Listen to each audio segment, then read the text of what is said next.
It's finally time to set the record straight. Resident Evil 3 is one of those games where context doomed it far more than genuine quality. It's honestly one of the most impressively paced, welcoming, tightly constructed AAA games in years. There's no gratuitous nonsense going on. Resistance aside, and frankly, if that's the worst of it, great. I'll take a token multiplayer mode that I can completely ignore over all the many egregious things that we deal with today. And hell, on paper, at least Resistance was potentially interesting. With a fraction of the resources, Resident Evil 3 Remake runs circles around the likes of Callisto Protocol despite being roughly the same scope, at least in terms of mechanics, presentation, and cast of characters. And if Steam is to be believed, it's actually one of the few games to ever have a higher than 50% completion rate. Do you realize how insane that is in of itself? Over 50% completion. The Last of Us wishes it had that strong a player retention rate. But what's that matter if it doesn't perfectly match a PlayStation 1 game? Not much to some, sadly. I fear, though, how much the vocal minority against this game might have led to the remake series being far more embarrassed by and self-serious than its source material. What makes Resident Evil 3 shine brightest is also sadly absent from Resident Evil 4's own remake. Because somehow, Jill Valentine went from becoming a sandwiched master of unlocking to pitch-perfect one-liner spewing badassery, more like Leon Kennedy than the man himself these days. So yeah, let's talk about how Resident Evil 3 is great, actually. Well, except for the damn Hunter betas, those things really should have a bigger dodge window. Resident Evil 3, the original that is, already had the unenviable task of being upgraded from a side story to a mainline entry due to contractual obligations. Because, see, Code Veronica is the real Resident Evil 3, but they couldn't call it that. Which is made all the more ironic because now they won't frickin' remake Code Veronica no matter how much we ask. And then when it came time to finally remake Resident Evil 3, allegedly the plan was to simply be DLC for Resident Evil 2. And then it had to try and make sense of the most divergent of the fixed era Resident Evil games while simultaneously warranting a full $60 price tag. Cause Resident Evil 3 was where a ton of the more action-oriented ideas were already being explored, much like Dino Crisis. Dodging a persistent foe that hounds you, crafting ammo, and even essentially birthing mercenaries well before the mode was popularized by Resident Evil 4, and, well, pretty much everything that's foundational for the franchise going forward, despite, again, being a spin-off with all kinds of other crazy contradictory ideas like branching narrative, which raised all kinds of lore questions, and it just, yeah, I don't envy the team having to go into this. There was no easy way to slice it. And yeah, sure, mercenaries in this case with the remake is replaced with, as previously mentioned, Resident Evil Resistance, which, yeah, not great, and yeah, they did just completely throw out the narrative branching paths, but the spirit of Resident Evil 3, the essence of Resident Evil 3, it's more proudly on display than ever. By laser focusing on a compact, highly replayable little thrill ride, Resident Evil 3 feels like the perfect microcosm of the franchise in a nutshell. I can't think of a better entry to give you the TLDR, both past and present. Zombies take a ton of punishment and need to be evaded at all costs. Shots should be fired off sparingly when you're most certain you can nail a hit. Navigation of the world is as important as the cramped inventory management. Here's how herbs and ammo crafting work, how the environmental hints for puzzles work, the importance and risk of backtracking, juggling multiple key items to truly be the master of unlocking, how to conserve for, scavenge during, and survive your typical Resident Evil boss fight.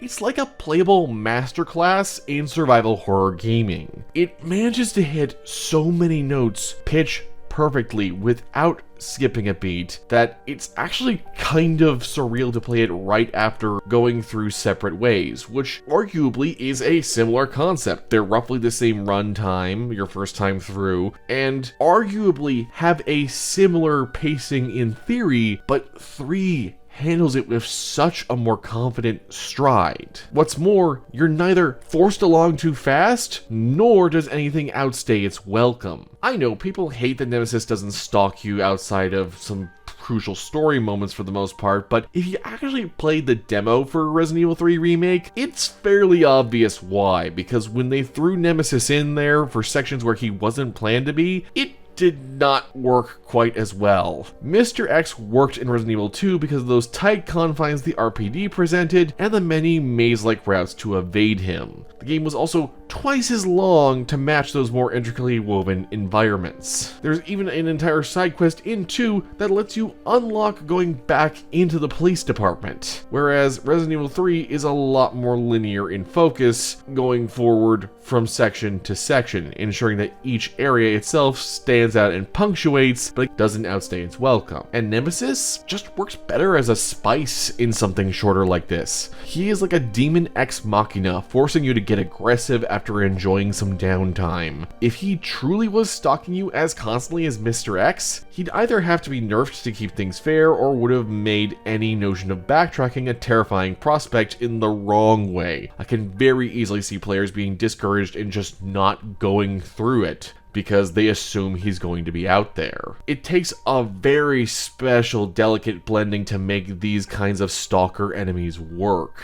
In fact, one other almost video that I nearly made earlier this year was actually going back to Alien Isolation, where I encountered this exact issue where I remember Alien Isolation being this brilliant time, but when I finally came up against the Xenomorph, I'm like, oh, I've played this, let's go through this. Instead of feeling like a clever opponent, I realized I could see the AI behaviors and how cheap it was behaving sometimes. I completely understand why people use the untethered mod when revisiting it on PC. I wholly endorse doing that if you are looking at Isolation because, yeah, it's kinda necessary to have some breathing room. There's a reason Mr. X will eventually come to you, but will also wander off. You have to make sure that your game has the right kind of balance of fun, and it could be very easy for Nemesis to have not been a fun opponent to engage with. Would it have been more old school styled? Sure, but if you really need something that's super old school styled, you're not looking to these remakes specifically anyway, you're probably playing something like Tormented Souls. So, keeping all of that in perspective, I'd say they do a fairly solid job with him. And all of this feeds into the reason Resident Evil 3 Remake is so darn completable despite throwing a glut of boss fights and unforgiving enemies at you. While I'm sure some will point to the additional accessibility mode that gives you an assault rifle at the beginning of the game, which, hey, I'm all for that being an option, but if anything, what you really want is to constantly teach and test players, and that's what everything about this game does. Nemesis is a pop quiz that keeps showing up and evolving as you're learning more about how to play a survival horror game right. It's the same guiding principle as in, say, Portal, which is, for the most part, constantly just teaching you new things. You aren't really tested as a player until really near the end, and the same can be said for Resident Evil 3 Remake. It's really expecting you to bring your A game by the end, but it gives you little crests and mesas of calm once you've reached a certain skill point to just feel confident about yourself before ripping you back down. Plus, every new level is a distinctly unique scenario, with Carlos's sections brilliantly offering a tankier but more combat-ready arsenal, culminating in one of my favorite iterations of a desperate last stand. Even areas that I was less fond of in Resident Evil 2, like the lab areas and sewers, are executed better here, both due to brevity and just generally stronger layouts. And crucially, like I said, there's no AAA bloat where things just exist because of a sunk cost fallacy and poorly allocated resources. This isn't some The Order 1886 mess where every level is a barely connected tech demo going in completely different directions. It's all incredibly deliberate in a way that's probably the most retro inclined out of all of the remakes. This feels like a game made by a handful of developers with a vision and minimal oversight, not a major AAA release. Everything we keep saying about how major games are just too big nowadays, how they lack charm or personality, well, this is what that would actually look like. And also, it goes without saying, the writing here is just leagues better than the source material, but what really sells it are the performances. Now, I know I don't often delve too heavily in critiquing the acting in games because, well, it's typically a fairly non-interactive aspect, and in some cases it's become a crutch that certain game studios rely on to get past other issues that they just never seem to address in their games. But Resident Evil 3 is exceptional in this regard, and it completely owns it alongside everything else. It's alright, you go on ahead. I'm not gonna die on you, leave you in a cold, cruel, Carlosless world. Okay. What about you? We're running out of time. I've got this. I know you do. Look, Just so you know, this is the last fucking time. Nicole Tompkins didn't become the de facto voice for Jill Valentine going forward by coincidence. Jeff Shine's Carlos, Sterling Suleiman's Tyrell, and Neil Newbon's Nikolai are great too. Yet I think out of all the smaller roles, my favorite has to be William Hope as Mikhail. Get off my train, shitbird! That is just one of the most badass, perfect death scenes in a franchise full of them. Seriously, just perfect throwback action movie charm to the exact kind of films coming out when Resident Evil 3 originally began. And it's one of many excellent deliveries. What makes all this more crucial is it's not just badass camp for the sake of badass camp. There's a genuine argument to be made of this being an honest to goodness period piece while doing everything else that it's doing. So while it carries all the bells and whistles of a modern third-person survival horror game, it aims for the spirit and soul of the low-poly games that came before. It does what a proper remake should, reviving that soul, giving it the fine-tuning and updating it needs, but not worrying about anything other than simply trimming what doesn't define the experience, or trying to graft on 1,000 new ideas that just don't click.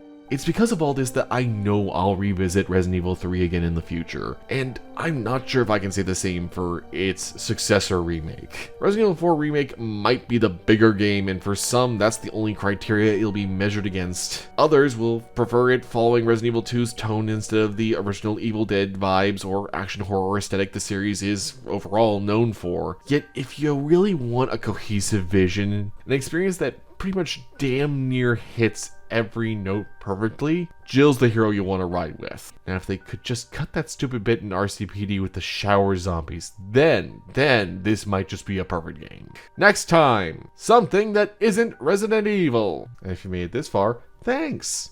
Why not stick around and subscribe for more?